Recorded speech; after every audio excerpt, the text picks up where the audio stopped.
धर्माचरण, इनका कोई नियम नहीं है कि हमें कैसे चलना है, तो वो माला काम नहीं कर पाएगा, क्योंकि उसका तभी सत्य भाव माना जाएगा माला जपला जब धर्माचरण है। धर्माचरण नियम से। बोले वो बड़े कट्टर नियम वाले हैं, उनको घूस नहीं, आप उनको भयभीत करके नहीं काम करवा सकते, प्रलोभन में काम नहीं करा सकते। ये हमारी गृहस्थी है ना, तो गृहस्थी के पालन के लिए धन चाहिए, और धन के लिए हम धर्म को आगे रखें, धन को नहीं। धर्म को, हमारा कर्तव्य क्या, प्रायः जैसे पूज्य बाबा ने कहा, आज हमारे देश में बहुत दुर्दशा हो रही है। दुर्दशा हो रही, क्यों? क्योंकि सब अपनी जगह से गलत हो रहे हैं। अगर अपनी जगह हम ठीक रहे तो हमारी दुर्दशा नहीं होगी, हमारा भजन कम होगा, लेकिन हम धर्म से चल रहे हैं तो हम विजयी होंगे। हम भगवान को प्रसन्न कर सकते हैं, क्योंकि हमें जो कार्य मिला है वो भगवान का ही कार्य, सृष्टि भगवान का कार्य।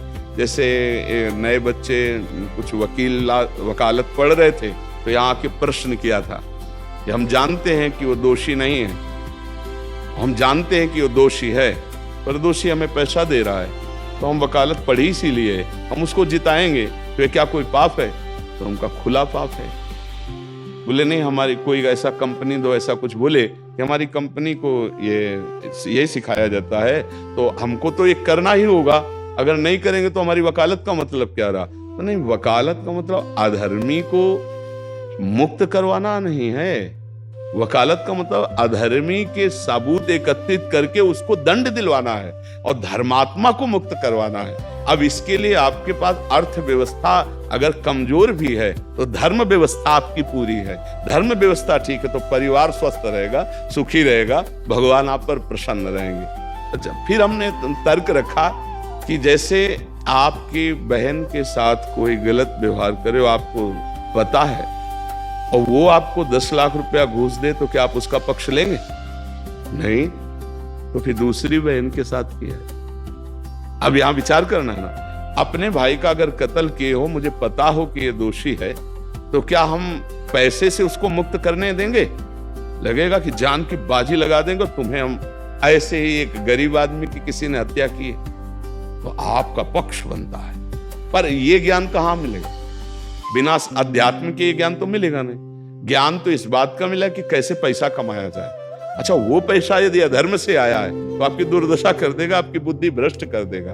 तो जो बाबा कह रहे हैं कि आज हमारे समाज की बड़ी दुर्दशा हो रही, उसका कारण यही है कि हमें अध्यात्म का ज्ञान नहीं, हमें धर्म का ज्ञान नहीं, और बड़ी बड़ी गलतियां हो जाती है। बिल्कुल पता है आदमी निर्दोष है, और हम धन के प्रभाव से उसको दंड दे देते हैं। वो दंडा भगवान जब आपको पलट कर देंगे तो आप सह नहीं पाओगे, उसका परिणाम बहुत बुरा होता है। तो इसलिए समाज को चाहिए अपने अपने कर्तव्य का पालन करते हुए एक नियमावली बना ले।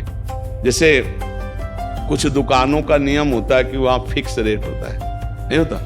वहां ये नहीं चलेगा कि कसम से कहते हैं कि तुम्हें हम अपना जान करके कि 100 रुपया मीटर ये मिला है, हम बिल्कुल मुनाफा नहीं ले रहे। नहीं, झूठ क्यों बोल रहे हो? दुकान खोले मुनाफा के लिए, झूठ क्यों बोल रहे हो? नहीं लेंगे मुनाफा, हम जितने का लाए हैं उससे मुनाफा लेंगे, पर 120 रुपया मीटर देंगे, कपड़ा बढ़िया है, नाप फिट है, इससे नीचे नहीं उतरेंगे, हमें सफाई देने की जरूरत नहीं है कि हम कसम खाते हैं या ऐसा।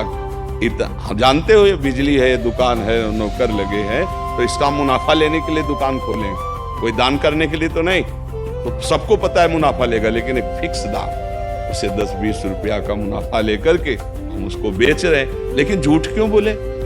बोले झूठ के बिना धंधा नहीं चलता। नहीं, ऐसा नहीं है।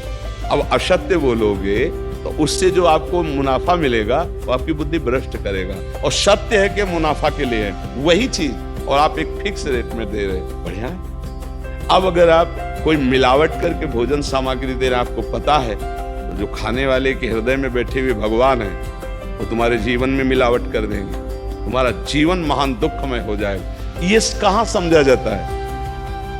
एक आदमी सिंथेटिक दूध बना रहा है, उससे कहो ये अपने बच्चे को पिलाओ, नहीं पिलाएगा। फिर ये दूसरे का बच्चा जब पिएगा तो उसकी हालत क्या होगी? दूसरे शरीर में जाएगा तो हालत क्या होगी? वो केवल धन की बुद्धि रखता है। एक आदमी घी में केमिकल मिला है, एक ऐसे अभक्ष पदार्थ मिला है, वो स्वयं नहीं खाएगा, लेकिन वो होटलों में भेजा जाएगा, हजारों लाखों लोग खाएंगे, बीमारी बढ़ेगी, उसको रुपया से मतलब है। ये चीज, ये दुर्दशा, हम अपने धर्म से चले, अपने सत्य से चले और थोड़ा भी भजन होगा वो आपको उत्तम गति प्रदान करेगा। पर ऐसा कहाँ समझ में आ रहा? अध्यात्म के बिना भला ऐसा समझ में आएगा? तो इसीलिए कह रहे हैं हमारे देश की दुर्दशा हो रही। पूर्वजों में पहले ये था कि हमारा धर्म नहीं जाना चाहिए चाहे प्राण चले जाए, हमारा चरित्र नहीं जाना चाहिए चाहे सर्वस्व नष्ट हो जाए। आज इसकी कोई परवाह नहीं, तो उसी से बुद्धि भ्रष्ट हो जाती है, जीवन एक पशुवत आचरण वाला हो जाता है और वो अपने को बड़ा सुखी समझने लगते हैं कि हमारे पास बड़ा वैभव है। लेकिन प्यारे, उस दिन को याद करो जिस दिन तुम्हारा आखिरी समय होगा, ना तुम्हारा फार्म हाउस जाएगा, ना महल तुम्हारा जाएगा, ना बैंक बैलेंस जाएगा, ना कोई